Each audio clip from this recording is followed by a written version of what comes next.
We're speaking with Mr. Heherson Alvarez, Commissioner, Climate Change Commission, Philippines. Hello and thank you for joining us, sir. Thank you for inviting me. So, I'd like to know your experience so far in India and what are your expectations from the 14th edition of the DSTS Summit? Well, I think that this second conference that I've attended is more focused. Right. For instance, the issue of energy, Yeah. water, Yeah. and food, this tripod of vital interest, human interest, are discussed in a way that the communities, both the developed and the developing communities, understand where they stand. Right. I took a case study and I demonstrated that in the Philippines, energy and water and of course food production, Right. unless you handle water, you have a problem of food. Right. But we have a problem of building a system of alternative energy. Yeah. We have an abundance of sources. Perhaps we are one of the few in the world which has all the alternative energy sources, from water, blue water, and river system water, geothermal. We're the second biggest player in the world, wind, sunshine, and biomass. Right. We have all of these, but we have stumbling blocks.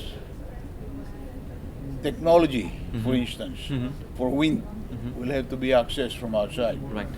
It has to be accessed from the developed countries. Right. And that means resources, funds. Right.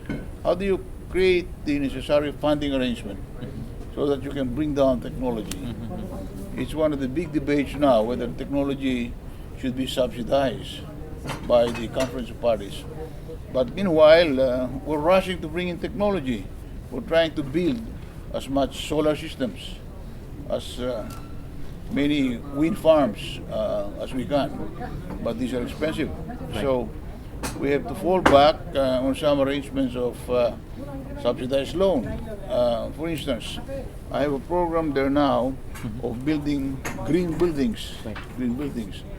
to make more efficient use of energy. And we have huge communities, especially in Manila. They have tall buildings, Right. and these buildings, many of them are dinosaurs. They consume more than the necessary electrical power. Right. That, Very energy intensive. Yeah. So the World Bank found about it, Yeah. and they assisted my program. Right. They assisted my program with a capacity building. Right. They're investigating about 50 buildings and looking for common denominators Right. on how to be able to retrofit this Right. building. Right. So these blocks, these stumbling blocks, they're really stumbling blocks, and not stumbling blocks. They have to be overcome, Yeah. and it can be overcome with some creativity. The financing, for instance, I wanted to build a photovoltaic system, solar system, in one of the cities of 250 population. It's a coastal city, Yeah. and they need it for even their fishing industry. Right. And I talked to the ambassador from Belgium if there's anything that can be done, Right. and he helped this group Right. that want to bring technology from Belgium Right. on a loan arrangement. Right. They're working now on an arrangement Right. of supplying the technology or the wherewithals of putting up the solar panel systems, Yeah. including the panels, including technicians who will train people there. And over a period of 5 years, there won't be any amortization. They will Right. not be paying. After 5 years, when they shall have stabilized and perhaps earned some money out of the sale of the solar electricity, Right. then they begin to pay. Yeah. They begin to pay, and I think the amortization will last for about 7 years, and thereafter it's theirs. Right. The community owns it. So it can be done. We can do this technology transfer and anticipate what you call the blocks, the blocking Stumbling blocks. problems. Yeah. Impediments. But one of the biggest blocking issue is fossil fuel. Yeah. Fossil fuel is so cheap because fossil fuel is falsely priced. Yeah. It's not priced according to its real worth to society or to humanity. Right. The externalities, for instance, the Yes. destructive impact, Yes. and we suffered this in Tacloban Right. when a whole section of the island, the central Philippines, eastern Visayas part, especially the premier city of Tacloban was wiped out, and 8,000 people died. Yeah. These are not captured in the price of fossil. Yeah. We should be able to capture this so that we can price fossil and alternative energy could be very Right. competitive. Right. Aside from the fact that fossil is subsidized, Yeah. when you load 100 tons of coal from any one of the coal exporting countries, they're loaded on their bottoms and they're loaded free. Yeah. And then, of course, Australia very recently removed the coal tax. Yeah. We should address this issue Yeah. on how to price coal, no matter how gradually but accurately, Right.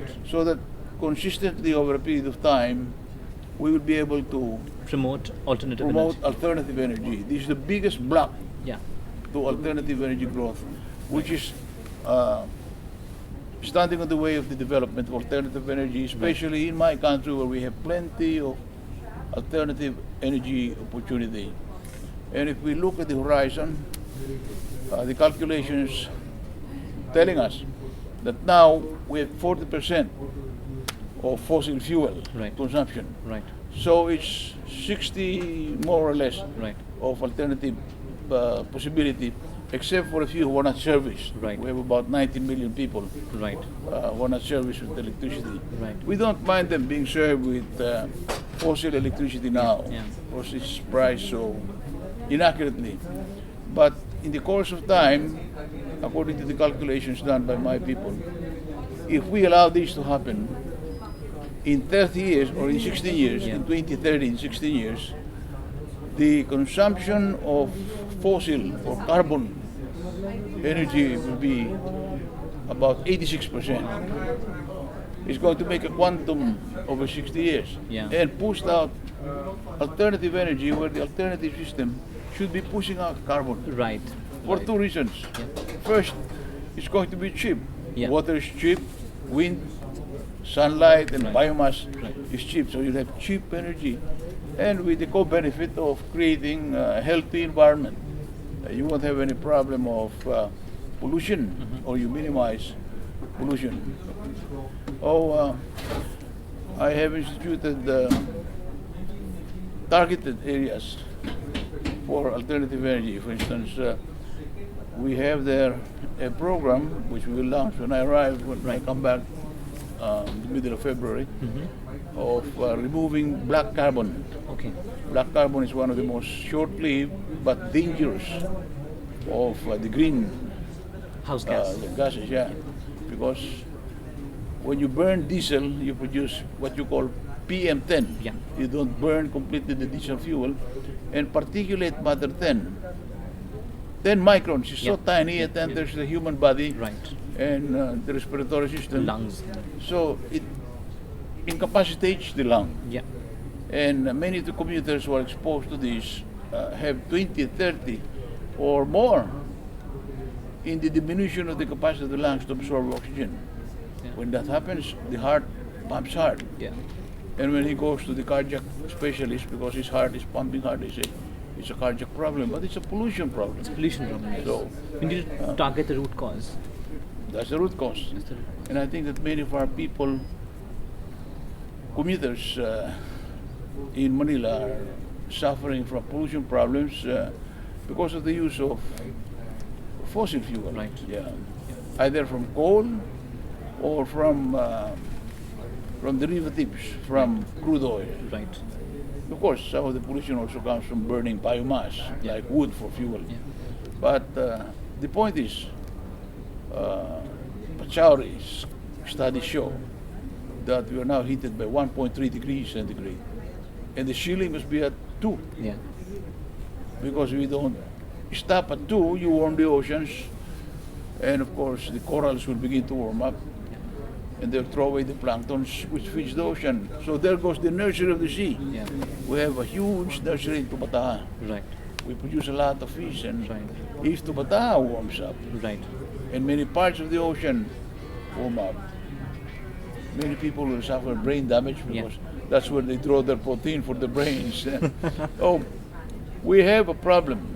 How to define systematically and rationally the gradual elimination of fossil or carbon-fed energy and allow the expansion of alternative systems which is abundant. Yeah. My country alone, we surveyed our wind potential, 72,000 megawatt. Wow. That's more than what we can use in the country. Yeah. Of course, we're a tropical country, Yes. and there's sunlight from 6 to 6 in the evening, you know. Yeah. Yeah. And we are also on the ring of fire. So Yeah. we have a lot of opportunity for geothermal. As I Geothermal, told you, yes. we produce about 1,000 megawatt Right. of geothermal. We're only next to California, I think. Right. Right. And if the right pricing incentives, Right. the alternative, the fossil fuel system is not artificially Right. priced, geothermal will take the day. And actually, The when wind take the day, and we will be having cheap energy, right. and what we pay for the importation of fossil fuel, of carbon fuel, Right. Absolutely. can be a savings for development. Yeah. And And the cheap energy will enable us to extend our services for manufacturing products around us. Because the manufacturing countries like, Japan, for instance, Right, right. we need cheap energy. absolutely. Japan doesn't have as much opportunity as we have in creating cheap energy because Japan is temperate country, you know. They Yes. don't have the kind of sunshine that we Yeah. have half the day, Philippines. or perhaps they don't have as much geothermal as we have. Yeah. So they're forced into using nuclear. Yeah. Also, when the volume of renewable energy increases, the economies of scale will allow the production to be cheaper per unit. Yes, Yes. yes. That's So it's a very developmental. yeah. It will create a lot of jobs too. Yes. Create a lot of jobs. Yes. Even if we buy the windmills or the LED systems here from India, which is very competitive. Yeah. I've been talking to some of your suppliers. Right. We buy the solar system. Yeah. It will be competitive. You Yes. produce cheap energy because nobody pays for the warmth of the sun. Yeah, Or absolutely. the That's free. or the breeze Of that the you get out of the sea. Yeah. Yeah.